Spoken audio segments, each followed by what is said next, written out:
after meeting Michael, that was 1991. I was still in treatment for about half a year, probably another 6 months. I was still in treatment. My hair had just grown back whenever I met Michael. Was in remission for 2.5 years. I had made it through middle school. I was actually one of those kids that went to 4 different schools in 4 years, not by being a military child or anything like that, just by the way our school system worked. I went to 6th grade in elementary school, 7th grade went to junior high, 8th grade went to middle school, and the 9th grade went to high school. So I was on the top of the totem pole, and then on the bottom, and then on the top, and then on the bottom. So it was, an interesting change in life over the next couple of years, until I got to my sophomore year at East Burke High School. My freshman year, I'd actually played 4 sports. I played basketball, baseball, soccer, and football. Kind of first where I had been introduced into football, and started kicking for our high school. It's like I said, my dad's played college football and was a kicker and a punter. So something that I always looked up to him to do. And by the time I was a sophomore, I was starting on the JV squad, and we were at a football game we were over at Crest High School and playing a game, and I ran to tackle someone. I'd kicked it off, and they had gotten through our defense, and I ran him down and tackled him. And when I tackled him, I landed my sternum landed right on his shoulder pads. Well, immediately I started feeling something weird. I immediately started to cough. I couldn't stop coughing.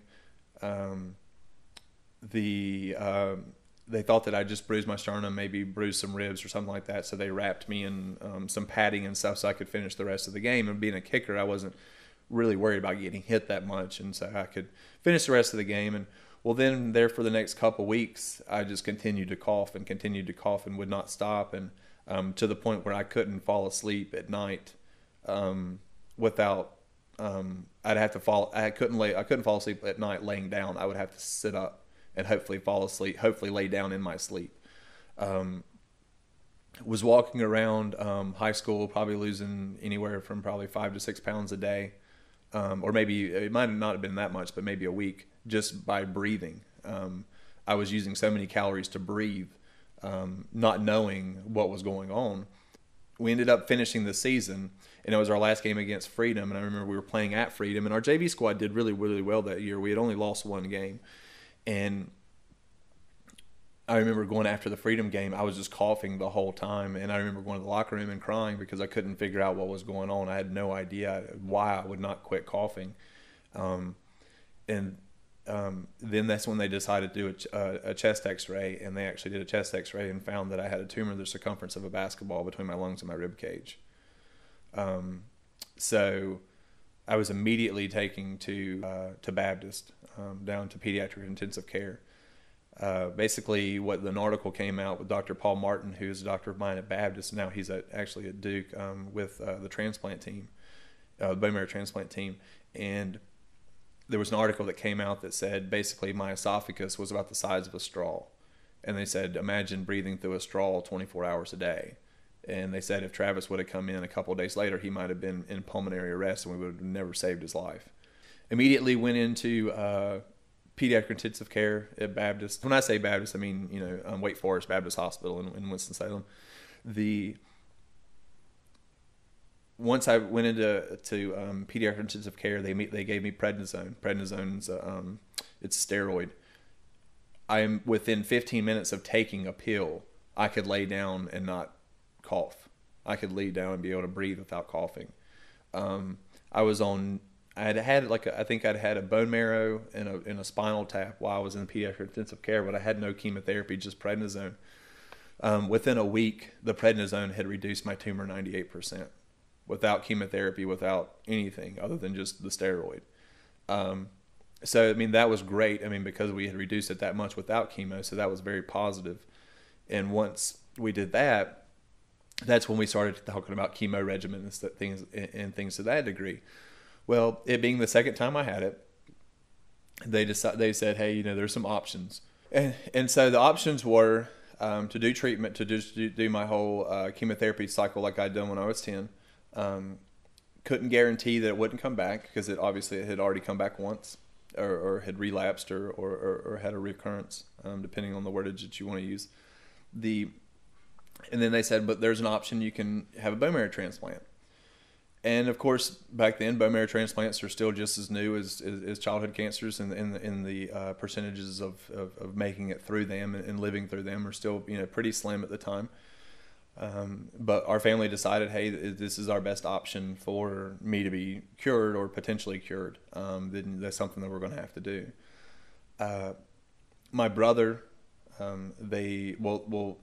because of me having non-Hodgkin's lymphoma and not in my bone, not in my marrow, I could be my own donor. So basically, I had what's called an autologous transplant, where I was my own donor.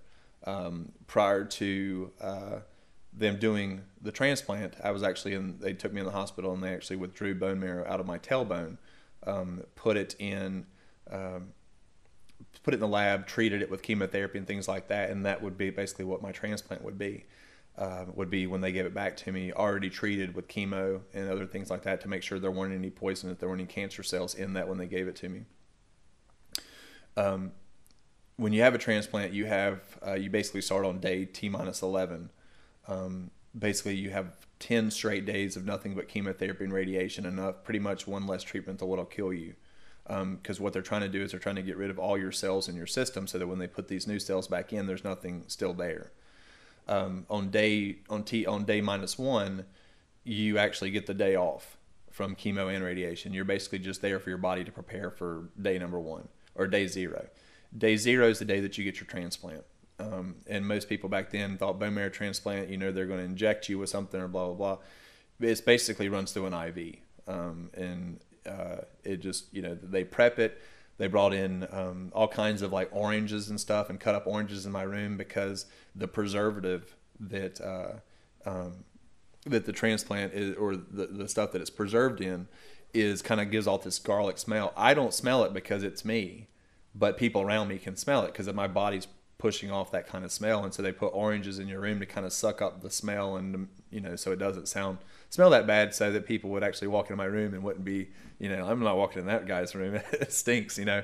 But it was all the preservative and stuff that once they put it into my skin, and my body was just, odorizing, you know, that smell, or eliminating that smell. And so we had that. We did the transplant. We were actually probably in the hospital for a little over 40 days. My mom was there a lot with me, pretty much there all the time. My dad would come back and forth from work. My brother at the time was in, I believe had just started his first year at NC State, and so he was there, and so he was close by because we were down at Duke, and this is the first time that I'd actually left Baptist and went to Duke, because that's where they were doing pediatric bone marrow transplants at the time. So we'd gone and we met our folks at Duke that actually did something called pheresis, where they actually put IVs on one arm. Well, actually, I had a triple lumen, so I basically had 3. Some people have ports these days. I actually had a triple lumen. They had 3 cords that came out that I'd be plugged up to different machines.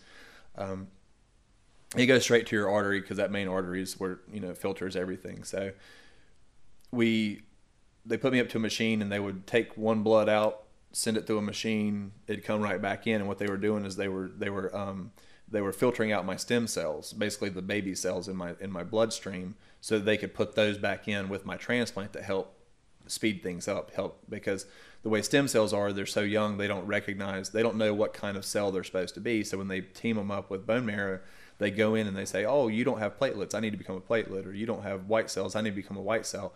And so basically they're so young that they just do whatever they like. When they're in there, they turn themselves into whatever they see the need is for. And so it's really just kind of crazy that your body works that way, and the cells that work that way. So we did all the everything, all the treatments and all the procedures and stuff prior to the transplant. We had the transplant. We're in the hospital for about 40 to 45 days, down in Durham. You know, the whole time I'm sitting there, you know, can't wait to get home, can't wait to get back in school, can't wait to do things. So, you know, with relative ease. I mean, there's a reaction called graft versus host, basically where your body rejects the host, being your body, rejects the graft, which is the transplant coming in. But because I was my own donor, my body recognized that marrow when it came in and didn't try to reject it. So I didn't have any major issues there. If it would have been someone else that would have been the donor, there's a possibility that my body would have tried to reject it, because that's, they give you medications to try to get your body to keep from rejecting your graft or your transplant. So once that happened and finished, we were, this is, I think that this is the transplant 95. Finished, the transplant was in March. We were actually in the hospital April, May. I think I got to come home the first week in June.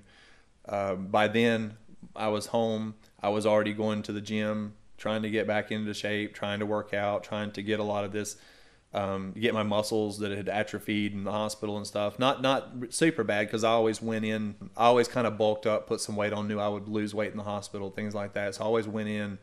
And I was healthy too. I always went in shape. I didn't go in, I was always playing sports, no matter, even through all my illnesses, I still played sports no matter what the illness was.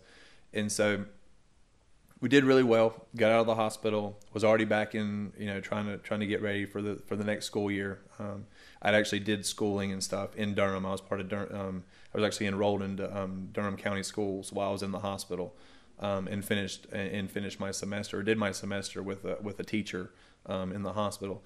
It's not always fun, throwing up and then going and then doing your schoolwork, but it was pretty awesome being able to have your nurses and your doctors and stuff and look over your homework to make sure it was right, especially whenever I was doing like chemistry and stuff. Who better to give chemistry and homework and stuff to than your doctors and your nurses and the lab folks that are supposed to have these degrees to do their job. So it was pretty fun experience. I mean, other than the miserable experience of being in a bed and having all these machines hooked up to you, I mean, I had wonderful doctors, I had wonderful nurses. I had nurses that they were so kind to me, so kind to my family. They would come into my room and give my mom a break. Even when they got off their shift, they would stop by and sit down and say, "Hey, Mom, go do some things. I'll hang out with Travis for a couple hours," even though my shift's over, even though I can easily go home. Some of them would come in and watch Carolina basketball games with me, because two of them actually graduated from UNC, so they would come in and watch games with me, and so it was really cool. It was when you were down there, they were your family. They were part of your family, and they knew that, and that's the way they treated you. So we get back to, and all these experiences and all these people that I meet, and and that just, it lights more of a fuel under me to, when I finish my transplant, to get back into school, to do the things that I wanted to do, because I had started to try to put that part of my life behind me.